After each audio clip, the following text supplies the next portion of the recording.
Hello बच्चों, कैसे हो आप लोग? अच्छे होंगे। तो बेटा, आज मैं आपके लिए लेकर आके आई हूँ 11th क्लास यूपी बोर्ड का चैप्टर बात्सल्य। ठीक है, सूरदास जी का चैप्टर है बात्सल्य, लेकर के आई हूँ आज मैं आपके लिए। तो देखते हैं, बहुत अच्छा चैप्टर है बेटा। मैं आपको बता दूं, जो हमारे कवि थे सूरदास जी, ठीक है, सूरदास जी वात्सल्य रस के सम्राट कहे जाते हैं। इन्होंने श्री कृष्ण की महिमा का, श्री कृष्ण के बाल रूप का अत्यधिक सुंदर, अत्यधिक मार्मिक वर्णन किया है। ठीक है, तो आज हम देखते हैं सूरदास जी का वात्सल्य। देखो, हरे जो की बाल छबे कहूँ बरने, हरे जो की बाल छबे कहूँ बरने, सकल सुख की सीव, सकल सुख की सीव, कोटि मनोज शोभा हरने, हरे जो की बाल छबे कहूँ बरने, हरे जो की बाल छबे कहूँ बरने, भुज भुजंग सरोज नैनने, भुज भुजंग सरोज नैनने, बदन बिदो जित लरने, बदन बिदो जित लरने, रहे बिबरने सलिल, रहे बिबरने सलिल, नभ उपमा अपर दुरे डरने, हरे जो की बाल छबे कहूँ बरने, हर जो की बाल छबे कहूँ बरने, मंजू में चक मृदुल तनो, मंजू में चक मृदुल तनो, अनुहरत भूषण भरने, अनुहरति भूषण भरने, मनहु सुभग सिंगार सिसोतरो, मनहु सुभग सिंगार सुसुतरो, फर्यो अद्भुत फरने, हर जू की बाल छबे कहूँ बरने, हर जू की बाल छबे कहूँ बरने, चलत पद प्रतिबिंब मणि, चलत पद प्रतिबिंब मणि, आंगन गोटोरो वन करने, जलज संपुट सुभग छबे, जलज संपुट सुभग छबे, भरी लेते उर जनु धरने, हर जुकी बाल छबे कहों बरने, हर जुकी बाल छबे कहों बरने, पोंडे फल अनुभवति सुतहि बिलोके, पोंडे फल अनुभवति सुतहि बिलोके, कै नंद घरने, कै नंद घरने, सूर प्रभु की उर्वासी, सूर प्रभु की उर्वासी, किलकने ललित ललखरने, हरिजू की बाल छबे कहों बरने, हरिजू की बाल छबे कहों बरने। देखते हैं क्या कहते हैं सूरदास जी। बेटा, इसका अर्थ समझ लो। हरिजू की बाल छवि कहों बरने, हरिजू, हरिजू, हरिजू किसे कहा गया यहाँ पे? श्री कृष्ण के लिए। हरिजू की बाल छवि, बाल छवि बाल रूपिका कहों कहता हूँ बरने, वर्णन। ठीक है, तो यहाँ पे सूरदास जी कहते हैं कि मैं श्री कृष्ण की बाल छवि का वर्णन कहाँ कहों बरने वर्णन करता हूँ। ठीक है, क्या कहते हैं यहाँ पे सूरदास जी? मैं श्री कृष्ण की बाल छवि का, बाल रूप का वर्णन करता हूँ। ठीक है, आगे देखते हैं। सकल सुख की सीव, ये क्या है? हरिजू के जो बाल छवि का वर्णन है, सो सूरदास जी क्या मानते हैं? सूरदास जी क्या कहते हैं कि सकल सुख की सीव, जो हरिजू के अर्थात श्री कृष्ण का जो बाल रूप का वर्णन है, वो संपूर्ण सुख की सीमा है। देखो एक बार फिर, हरिजू की बाल छवि कहों बरने, मैं श्री कृष्ण के, सूरदास जी कहते हैं कि मैं श्री कृष्ण के बाल रूप का वर्णन करता हूँ। सकल सुख की नींव, जो संपूर्ण सुखों की सीमा है, कोटि मनोज शोभा हरने, कोटि मनोज, कोटि सैकड़ों, मनोज, मनोज कहेंगे कामदेव के लिए, तो सैकड़ों कामदेव शोभा हरने, शोभा को हरने वाली है। जो श्री कृष्ण के बाल रूप का वर्णन है, वो सैकड़ों कामदेव के शोभा को हरने वाली है। आगे समझ में? क्या कह रहे हैं यहाँ पे सूरदास जी? सूरदास जी यहाँ पे बेटा, इसका आप प्रसंग लिखोगे तो इसके प्रसंग में क्या लिखोगे? प्रस्तुत पद्यांश में सूरदास जी के द्वारा श्री कृष्ण के बाल छवि का वर्णन किया गया है। ठीक है, आगे समझ में?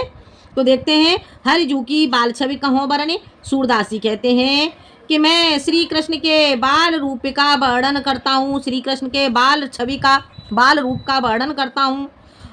सकल सुख की नींव, जो संपूर्ण सुखों की सीमा है, कोटि मनोज शोभाहरण, और उनका जो बाल रूप है वो कैसा है, करोड़ों मनोजों अर्थात कामदेव की शोभा को हरने वाला है। श्री कृष्ण का बाल रूप करोड़ों कामदेव की शोभा को हरने वाला है। भुज भुजंग सरोज नैनने, भुज भुजंग सरोज नैनने, बदन बिदो जित लरने। क्या कह रहे हैं सूरदास जी, देखो, भुज भुजंग, भुजंग, भुज, भुज कहते हैं भुजाओं को, उनकी भुजाओं को किसने, भुजंग यानी कि सर्पों ने क्या कर लिया है, जित लरने, जीत लिया है। उनकी भुजाओं को तो सर्पों ने जीत लिया है। सरोज नैनन, कमल ने, उनके नेत्रों अर्थात उनके नेत्रों ने, नैनन सरोज, उनके नेत्रों ने कमल को जीत लिया है। श्री कृष्ण की भुजाओं ने तो सर्पों को जीत लिया है, और उनके नेत्रों ने, श्री कृष्ण के नेत्रों ने कमल को जीत लिया है। बदन बिदो, बदन उनके शरीर को चंद्रमा ने जीत लिया है। ठीक है, एक बार फिर देखो, श्री कृष्ण की भुजाओं ने जो सर्पों को जीत लिया है, उनके नेत्रों ने कमल को जीत लिया है, और चंद्रमा को उनके शरीर ने जीत लिया है, जितलरन जीत लिया है। आगे समझ, आगे देखते हैं। रहे बेबरने सलिल नभ, उपमा अपर दुरे डरने। रहे विवरने, विवरण का अर्थ क्या हो गया, विवरण का अर्थ हो गया बिल। ठीक है, सलिल, सलिल कहेंगे यहाँ पे जल के लिए, और नभ आकाश के लिए ये कहेंगे। तो क्या है, रहे विवरण, जो सर्प, भुजंग, भुजंग किसे कहते हैं, सर्प के लिए। तो जो सर्प हैं वो कहाँ चले गए, बिल में चले गए। और सलिल जो कमल है, कमल कहाँ चला गया, जल में चला गया है। और चंद्रमा आकाश में चला गया है। उपमा अपर, अपर अन्य उपमाएं, और अन्य जो उपमाएं हैं दोरे डरन, डर करके दूर चली गई हैं, दूर जा करके छिप गई हैं। ठीक है, तो जो सर्प हैं, सर्प श्री कृष्ण की बाल छवि को देख करके, उनके बाल रूप को देख करके जो श्री कृष्ण है वो बिल में चले गए हैं, क्योंकि उन्हें तो श्री कृष्ण ने जीत लिया। और जो कमल है वो जल में चला गया है, और चंद्रमा आकाश में चला गया है। और अन्य जितनी भी उपमाएं हैं, अपर, अपर का अर्थ हो गया अन्य, अन्य उपमाएं हैं, अन्य उपमाएं दूर डरन है, डर करके दूर चली गई हैं, दूर जा करके छिप गई हैं। आ गया समझ में, आगे देखते हैं। मंजू में चक मृदुलतन, अनुहरति भूषण भरन। मंजू में चक मृदुलतनो, अनुहरति भूषण भरन। मंजू, मंजू कहेंगे सुंदर, मेचक श्यामल, सुंदर श्यामल यानी कि सांवला, मृदुल तन कोमल शरीर, जो श्री कृष्ण का सुंदर सांवला कोमल शरीर है। अनुहरति, अनुहरति, अनुहरत का अर्थ क्या हो गया, अनुहरति आकर्षण, भूषण आभूषण भरन, आभूषणों से भरा हुआ है। जो मंजुल सुंदर, श्याम, श्याम सुंदर, कोमल तन कोमल शरीर, श्री कृष्ण का सांवला सुंदर कोमल शरीर है, वो आभूषणों से आकर्षित, अनुहरते आकर्षित, सुंदर आभूषणों से भरा हुआ है। मनहु सुभग श्रृंगार से सुतर, फर्यो अद्भुत फरन। मनहु मानो, सुभग सुलभ, श्रृंगार शिशुतर, श्रृंगार श्रृंगार किए हुए, शिशुतर, शिशु कहेंगे छोटा, तरु कहेंगे वृक्ष के लिए, फर्यो फला हुआ है, अद्भुत फरन अद्भुत फलों से। आ गया समझ में इसका अर्थ, देखो, मनहु मानो सुलभ, सुलभ श्रृंगार, सुंदर श्रृंगार किए हुए शिशु, छोटा कोई वृक्ष, अनेकों प्रकार के अद्भुत अद्भुत फलों से फला हुआ है। अर्थात जो श्री कृष्ण ने आभूषण पहन रखे हैं उन्हें देख करके ऐसे प्रतीत हो रहा है जैसे कि मानो कोई छोटा वृक्ष हो, और वह छोटा वृक्ष अनेकों प्रकार के सुंदर फलों से फला हुआ हो, अद्भुत फलों से फला हुआ हो, उस पर अनेकों सुंदर फल आ रहे हों। आ गया समझ में। चलत पद प्रतिबिंब मन आंगन घुटोरो बन करने, चलत पद प्रतिबिंब मन आंगन घुटोरो बन करने। चलत पद प्रतिबिंब, जब वो चलते हैं तो पद प्रतिबिंब उनके पैरों का, और करण हाथों का, उनके पैर और हाथों का प्रतिबिंब। मन आंगन, मणियों से युक्त आंगन में पड़ता है। कैसे चलते हैं वो, घुटोरो बन, घुटुओं के बल, अर्थात एक बार इसका अर्थ कैसे देखेंगे, जब श्री कृष्ण घुटनों के बल मणियों से युक्त आंगन में चलते हैं तो जो उन्होंने आभूषण पहन रखे हैं उनका प्रतिबिंब हाथ और पैरों का जो प्रतिबिंब है वो कहाँ, आंगन में, नंद बाबा के आंगन में पड़ता है। हो गया क्लियर। जलज संपुट शोभग छबे भरे लेते और जनोधरने। जलज, जलज यानी कि कमल, संपुट, कमल के संपुट को, सुभग, सुभग सुलभ छवि, उनकी सुंदर छवि, कमल के संपुट से के समान सुलभ छवि, उनकी सुंदर छवि को, कमल के संपुट के समान सुलभ छवि, उनकी सुलभ छवि, सुंदर छवि को भर लेती है और हृदय से, मानो कि ऐसे प्रतीत होता है, जनो मानो कि ऐसे प्रतीत होता है जैसे कि जो धरती है, धरती है वो उन्हें और हृदय से लगा रही हो, हृदय से में भर रही हो। एक बार फिर देखो, कमल के संपुट से सुंदर छवि, कमल के संपुट के समान जो सुंदर श्री कृष्ण की छवि है उसे देख करके ऐसे प्रतीत होता है जैसे कि मानो पृथ्वी उन्हें हृदय से भरे लेते, हृदय से लगा रही हो। आगे समझ में, पुण्य फल अनुभवति सुतहि बेलोके के नंद घरने, पुण्य फल अनुभवति सुतहि बेलोके के नंद घरने, सूर्य प्रभु की उर्वशी किलकने ललित लरखरने। पुण्य फल अनुभवति, अपने पुण्य के फलों को का अनुभव करती है। यशोदा जी हैं, यशोदा अपने मन में सोचती हैं, विचार करती हैं कि मैंने कौन से पुण्य किए हैं, मैंने बहुत अच्छे पुण्य किए होंगे, तब मुझे जा कर के क्या करती हैं, अनुभव करती हैं। सुतह बिलो के, अपने पुत्र को देख करके नंद घरन, नंद बाबा के घर में अपने पुत्र को देख करके जो यशोदा है वो अपने पुण्य फलों का अनुभव करती हैं। ठीक है। सूर्य प्रभु की और बसी किल, सूरदासी कहते हैं कि जो प्रभु की, जो श्री कृष्ण की जो किलकारी मारना और ललित ललखरन, और जो लड़खड़ा करके चलना, जो उनकी बाल छवि का वर्णन करते हुए सूरदासी कह रहे हैं। सूरदासी कहते हैं कि प्रभु का नंद बाबा के आंगन में किलकारी मारना और उनका लड़खड़ा करके चलना, ये छवि उनकी बसी, और उनकी जो छवि है और कहेंगे हृदय में बसी हुई है। आ गया समझ में। एक बार और देखो, हरिजू की बाल छवि कहो बरने, हरिजू की, श्री कृष्ण की बाल छवि का मैं वर्णन करता हूँ। सूरदास जी कहते हैं कि मैं श्री कृष्ण की बाल छवि का, श्री कृष्ण के बाल रूप का वर्णन करता हूँ। ठीक है। अर्थात जहाँ तक भी सूरदास जी अनुभव सोचते हैं, विचार करते हैं कि मैं श्री कृष्ण की बाल छवि का जितना भी वर्णन कहूँगा उतना ही कम है। ठीक है। तो वो क्या कहते हैं, हरिजू की बाल छवि कहो बरने, मैं हरिजू के अर्थात श्री कृष्ण के बाल रूप का, बाल छवि का वर्णन करता हूँ। सकल सुख की नींव, उनका जो बाल रूप है वो संपूर्ण सुखों की सीमा के समान है। कोटि मनोज शोभाहरण, और उनकी बाल रूप को देख करके ऐसे प्रतीत होता है जैसे करोड़ों कामदेव की शोभा को हरने वाला हो। श्री कृष्ण के बाल रूप को देख करके ऐसे प्रतीत होता है जैसे कि मानो करोड़ों कामदेवों की शोभा को हरने वाला हो। उनकी भुजाओं ने तो सर्प को जीत लिया है।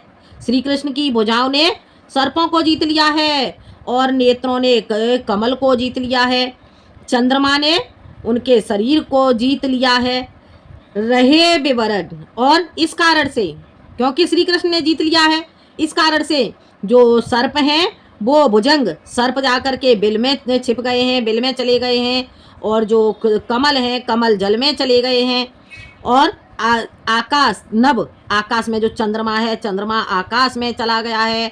उपमा अपर दुर्डरन, और जो अन्य उपमाएं हैं वो डर करके दूर छिप गई हैं, दूर जा करके छिप गई हैं। ठीक है। एक बार और देखो, श्री कृष्ण की भुजाओं ने सर्पों को जीत लिया है, नेत्रों ने कमल को जीत लिया है, और उन चंद्रमा ने उनके शरीर को जीत लिया है। इसी कारण से जो सर्प हैं वो बिल में चले गए हैं, कमल जल में चले गए हैं, और चंद्रमा नभ यानी कि आकाश में चले गए हैं, और अन्य उपमाएं दूर जा करके, डर करके दूर जा करके छिप गई हैं। हो गया क्लियर। मंजू में चकमृदुल तन अनुहरति भूषण भरने। मंजू, उनका जो मंजू सुंदर सांवला जो मृदुल शरीर है वह आकर्षक आकर्षक भूषण भरण, भूषण कहेंगे आभूषण के लिए, आभूषणों से आकर्षक आभूषणों से भरा हुआ है। श्री कृष्ण का सुंदर सांवला कोमल शरीर आकर्षक सुंदर आभूषणों से भरा हुआ है। मनहो सुभग सिंगार से सुतर हरिहो अद्भुत फरने। और उसे देख करके ऐसे प्रतीत हो रहा है जैसे मानो कोई छोटा वृक्ष, मनहो सुभग सुलभ, जैसे कि मानो कोई छोटा वृक्ष श्रृंगार किए हुए अद्भुत अद्भुत फलों से फला हुआ हो। अनेकों प्रकार के अद्भुत फल छोटे वृक्ष पर आ रहे हों। चलत पद प्रतिबिंब मणि आंगन घोटोरो वन करने। और जब श्री कृष्ण चलते हैं तो उनके चलने से ऐसे प्रतीत, जो चलते हैं तो चलने से पद प्रतिबिंब, उनके हाथ और पैरों का प्रतिबिंब कैसे चलते हैं, घुटुरवन। जब श्री कृष्ण घुटुओं के बल चलते हैं तो उनके हाथ और पैरों का प्रतिबिंब मणियों से युक्त नंद बाबा के आंगन में पड़ता है। जलज संपुट सुलभ छवे, जलज कमल, कमल के का सुंदर संपुट, कमल के संपुट, कमल का संपुट सुलभ छवि, सुंदर छवि के समान भरे, कमल के संपुट की सुलभ सुंदर छवि के समान जो धरती है, ऐसे प्रतीत होता है कि जैसे कि मानो उन्हें हृदय से लगा रही हो। पुण्य फल अनुभवत सुतहे बिलोकी के नंद घरने। और जो यशोदा है वो नंद बाबा के आंगन में, नंद घरने, नंद बाबा के आंगन में सुत को यानी कि पुत्र को देख करके अपने पुण्य किए हुए फलों का अनुभव करती है। सूर्य प्रभ को की उर बसी किल कने ललित लरखरने। सूरदासी कहते हैं कि प्रभु की जो किलकारी मारना, सूरदासी कहते हैं कि श्री कृष्ण का वो किलकारी मारना और लड़खड़ा करके जो चलना है, श्री कृष्ण की वो किलकारी मारना और लड़खड़ाने वाली जो चाल है वो हृदय में बस चुकी है, मेरे हृदय में बसी हुई है। ठीक है, तो ये आपको समझ में आ गया होगा बेटा। और इसका जो संदर्भ है, संदर्भ आप सेम उसी तरह से लिखोगे, सिर्फ आपको जो विनय, विनय की जगह पे वात्सल्य चेंज करना है। और जो प्रसंग है, प्रसंग में बता ही चुकी हूँ। प्रस्तुत पद्यांश में सूरदास जी के द्वारा बाल छवि का, श्री कृष्ण के बाल रूप का वर्णन किया गया है। ठीक है, और इसका काव्यगत सौंदर्य क्या लिखोगे, काव्यगत सौंदर्य में लिखोगे प्रस्तुत पद्यांश में श्री कृष्ण के बाल महिमा का वर्णन किया गया है, बाल रूप का वर्णन किया गया है। और इसमें ब्रज भाषा का प्रयोग किया गया है, गे पद का प्रयोग किया गया है, अनुप्रास और उत्प्रेक्षा अलंकार का प्रयोग किया गया है, और इसमें वात्सल्य रस का प्रयोग किया गया है। हो गया क्लियर, समझ में आ गया होगा बेटा। तो आज के लिए इतना ही, मैं अगले वीडियो में आपको आगे पढ़ाती हूँ। आज के लिए इतना ही, अगले वीडियो में मैं आपको पढ़ाऊंगी सूरदास जी का भ्रमर गीत। ठीक है, तो धन्यवाद।